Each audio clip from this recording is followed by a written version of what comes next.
মধ্যপ্রাচ্যের দাউ দাউ করে জ্বলতে থাকা রণক্ষেত্রে এবার যুক্ত হল এক নতুন ও ভয়াবহ মাত্রা।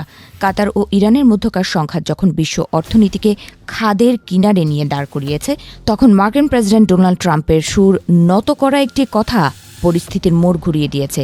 কাতারের এলএনজি গ্যাস ফিল্ডে ইরানের অতর্কিত ক্ষেপণাস্ত্র হামলা পুরো পশ্চিমা বিশ্বকে স্তব্ধ করে দিয়েছে। দক্ষিণ পার্স গ্যাস ফিল্ডে ইসরায়েলি হামলার প্রতিশোধ নিতে গিয়ে ইরান কাতারকে লক্ষ্যবস্তু করেছে। এই ঘটনার পরই হোয়াইট হাউস থেকে ধেয়ে এসেছে এক নজিরবিহীন নতজানু হুঁশিয়ারি। নিজের স্বভাবসুলভ ভঙ্গিতে সোশ্যাল মিডিয়া প্ল্যাটফর্ম ট্রুথ সোশ্যালে গর্জে উঠছেন মার্কিন প্রেসিডেন্ট ডোনাল্ড ট্রাম্প। তিনি স্পষ্ট জানিয়ে দিয়েছেন, ইসরায়েল আর ইরানের গ্যাস ফিল্ডে কোনো হামলা চালাবে না, তবে তার পেছনে জুড়ে দিয়েছেন এক কঠিন শর্ত।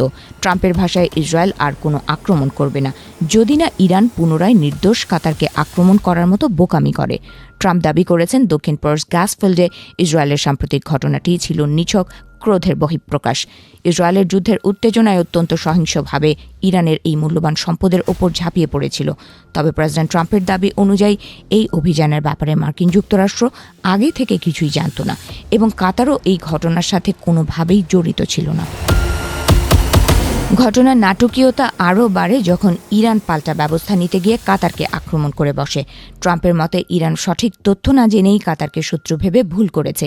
এই অন্যায্য হামলার ফলে কাতারের এলএনজি স্থাপনায় বিশাল অগ্নিকাণ্ড ও ক্ষয়ক্ষতি হয়েছে, যা বিশ্ব জ্বালানি বাজারে বড় ধরনের ধস নামানোর সংকেত দিচ্ছে।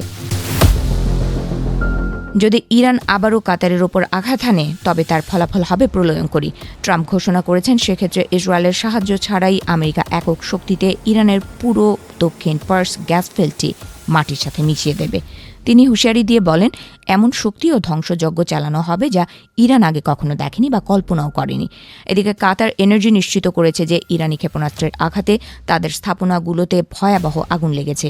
দমকল কর্মীরা জীবন বাজি রেখে সেই লেলিহান শিখার সাথে লড়াই করছেন।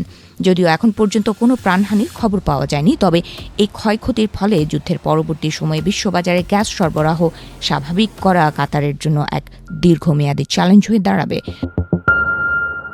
শুধু কাতার নয়, ইরান একই সাথে সংযুক্ত আরব আমিরাতের হাবশান গ্যাস ফিল্ডেও হামলা চালিয়েছে।